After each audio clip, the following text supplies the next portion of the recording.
I'm gonna level with you guys. I forgot what the story was. Like, I knew there was a show coming out with Nick Fury and the Skrulls and something, but honestly, I forgot how we got here and why I'm supposed to care. And at this point, I'm too afraid to ask. We don't know when things are set or how this ties into the MCU as a whole, and if you're like me and you're hoping this show clears some things up, I'm very sorry to say it's not going to. As a matter of fact, it doesn't clear itself up for the most part. But I want to be very optimistic about this show. So what's going on with Secret Invasion? Well, it's got a very cool premise, but the execution of the first episode leaves an Olympic-sized pool to be desired. In a word, it's boring. Also confusing at times, but I think that's on purpose, though that's part of the bad execution. The plot is the Skrulls have invaded Earth and broken into two camps. One is waiting for Fury and Captain Marvel to find them the home planet they promised. The other is disgruntled that they have disappeared, and they've decided, screw it, let's just invade the planet and take this one over. This'll be our home. The main villain, Gravik, is impersonating terrorist groups and trying to destabilize the planet with terrorist attacks. Fury has been away in space on Saber building something. There's too much homework to keep up with. For some reason, he finally comes to the planet in response to a call from Agent Hill, that's Kobe Smulders, and he works with her and friendly Skrull Talos to uncover the rogue Skrull conspiracy. So they're going for like a gritty spy action thriller, like The Bourne Identity.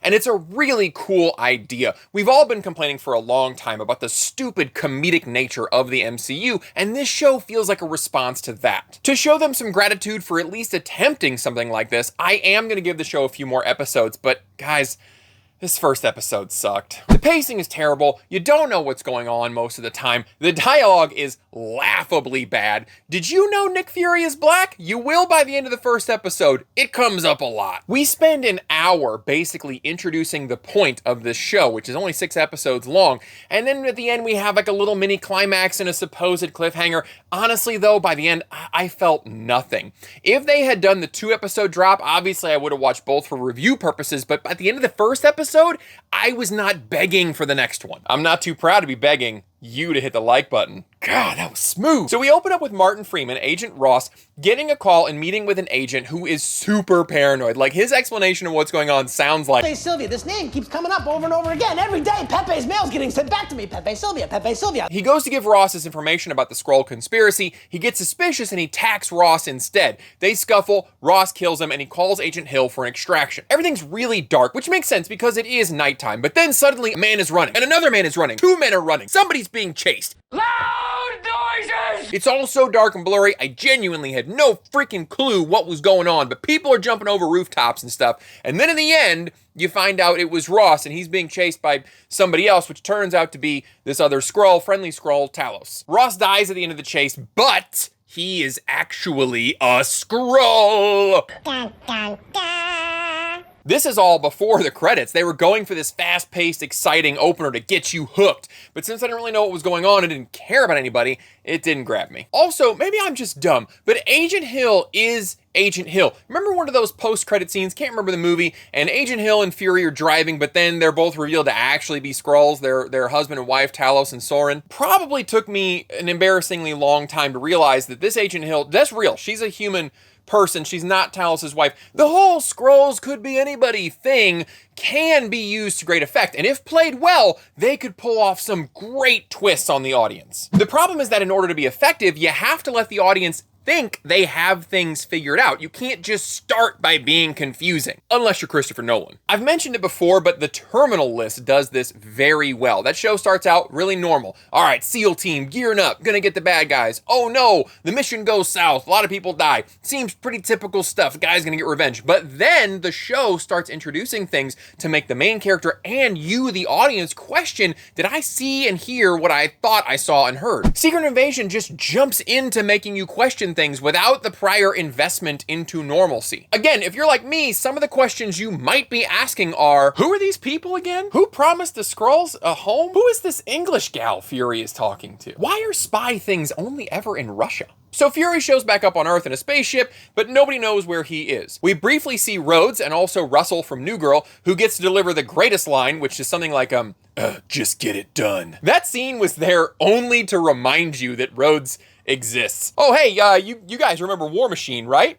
Good, okay. Then we get some intense dialogue between Fury, Hill, and Talos. Guys, this dialogue is top notch. Hill is explaining that some weapons were stolen from Kazakhstan on the same day that Not Ross died, and the paranoid agent had this theory that the Skrulls, led by Gravik, are using real terror groups as a front to do real terror stuff to destabilize the nations, and this group, Americans Against Russia, great name there, they're the next one to get framed. Then Fury might as well have looked into the camera, and he asked them, so they're going to try to start a war between the US and Russia? And Hill's like, yeah, that's kind of what this whole conversation is about. And then Fury is like, and they're going to use the stolen weapons to do it? It was the absolute worst dialogue. This whole conversation was just an info dump. Fury doesn't sound excited to be there at all. And honestly, why should he be when he has to read lines like this? This is garbage. This kind of writing pervades the entire show. Some stuff like this is broadcast with a neon sign, and then other stuff they just gloss over, and you don't know why certain characters are doing certain things. If these writers on strike are saying that Hollywood better meet their demands, or else,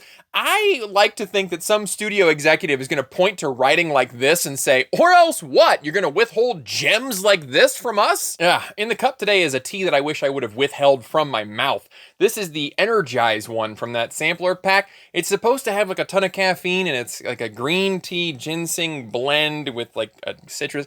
It's not great. So, I don't know, but it's in this fun cup, which I'll tell you about some other time. We discover that Talos is missing his daughter and his wife is dead, and it's alluded that Gravik is responsible. When he tells his daughter, that's Emilia Clarke, about this, she becomes conflicted, and then she tells him when the next attack is. The episode ends with a little action sequence. The team thinks that they're stopping the attack, but Gravik actually saw it coming, and we see a little glimmer of interest with this show when it looks like Fury betrays the team, but it's actually Gravik looking like him. So you can see how they might use this shape-shifting Skrull thing to add some really interesting twists and shocking moments. Overall, this episode should have been just like a half an hour for all the content that it held.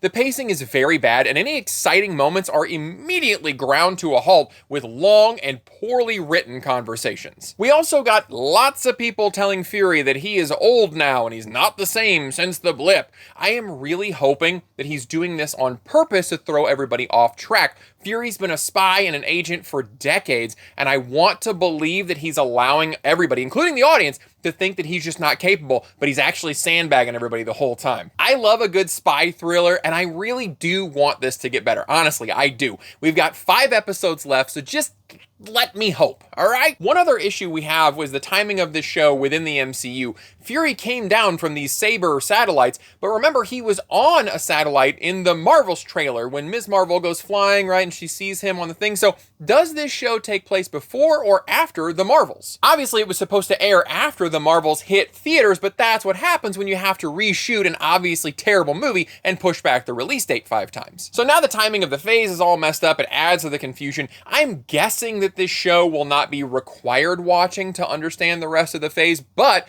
given Disney's track record of assigning these shows as homework to understand what's going on, I won't be shocked if there are some details in the show that we need to understand future movies. Also, Nick Fury is black. I don't know if you've ever noticed that, but it gets brought up 5 times in this first hour, I think, and other reviewers got to see episode 2 early, and I hear it comes up even more. Oh, I love new Marvel, just bringing up race constantly for no reason. It has zero bearing on the story, and that's why the lines feel so odd. Imagine if other characters just kept bringing up Agent Hill's straightness, right? Like, careful going out, you know, a straight person like you. I've been straight my whole life. I know how to take care of myself. Just saying, you are straight. You see how weird that sounds? These writers are so obsessed with race. It's all they can think about. Russia has tourism. They've seen black people before, but the show plays it like he's going to be reacted to like an 8-foot-tall lizard walking around. All right, well, I hope this one gets better. Fingers crossed episode 2 next week is good, but now I want to hear your thoughts. Have you seen this show? Do you like it? Do you not like it? Are you planning on watching it? Let me know in the comments. I appreciate you watching,